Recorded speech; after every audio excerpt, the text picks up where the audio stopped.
আসসালামু আলাইকুম গাইস। আজকের এই ভিডিওটা শুধু শহরে যারা থাকেন তাদের জন্য, কারণ আমার শহরের ফ্রেন্ড ফলোয়ার বেশি। আমি যখন শহরে ছিলাম তখন মানে এই শহরের ফলোয়ার ছিল বেশি। তো আজকের ভিডিওটা শুধু তাদের জন্যই, যারা শহর থেকে মানে গ্রামের কিছু কৃষকের দৃশ্য দেখতে পারেন না, খুব কমই দেখেন। তো আজকে আপনাদের জন্য এই ভিডিওটা, আপনারা আমার সাথে আছেন, দেখবেন যে একজন কৃষক কিছু টাকা পাওয়ার জন্য, কিছু টাকা পাওয়ার জন্য একই জমিতে দেখেন প্রায় 3টা থেকে 4টে মানে ফসল ফলাইছে। ওই দেখেন এখানে সিম ছড়াইছে, মানে একই ওই গাছেতে একই জমিতে একজন কৃষক কিছু টাকা পাওয়ার জন্য একই জমিতে দেখেন ওই যে সিম লাগাইছে। এবং এই দেখেন লাউ, যেটাকে আমাদের দেশে লাউ বলে, লাউ। এবং দেখেন এদিকে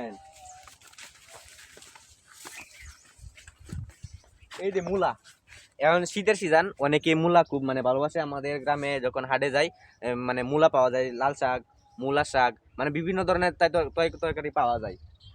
ঠিক আছে, এই যে মূলা শাক, ওটার মাঝে আবার একই মাঝে দেখেন মানে এক জায়গাতে 3টা ফসল ফলাইছে। ওই দেখেন একটা হচ্ছে কি আপনার মরিচ গাছ, ওই লাল শাক, মূলা শাক দেখছেন।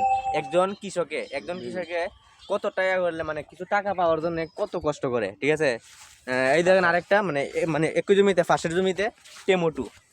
এই টমেটো যদি মনে করেন শহরে যা, এই একই টমেটো যদি শহরে যা, এই টমেটো যদি শহরে যা প্রায় 200 টাকা কেজি, 250 টাকা কেজি।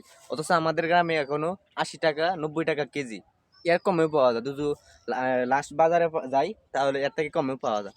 কিন্তু এটা শহরে যাইলে মানে তাও আবার ইনটেক পাওয়া যায় না, বলতে বাইলা পাওয়া যায়। ঠিক আছে, দেখেন কত সুন্দর একটা পরিবেশ, মানে একটা মনোরম পরিবেশ। কৃষকের কত সুন্দর একটা পরিবেশ সৃষ্টি করছে আমাদের গ্রামে। আসলে খুব ভালো লাগে, গ্রামে হাঁটলে খুব ভালো লাগে।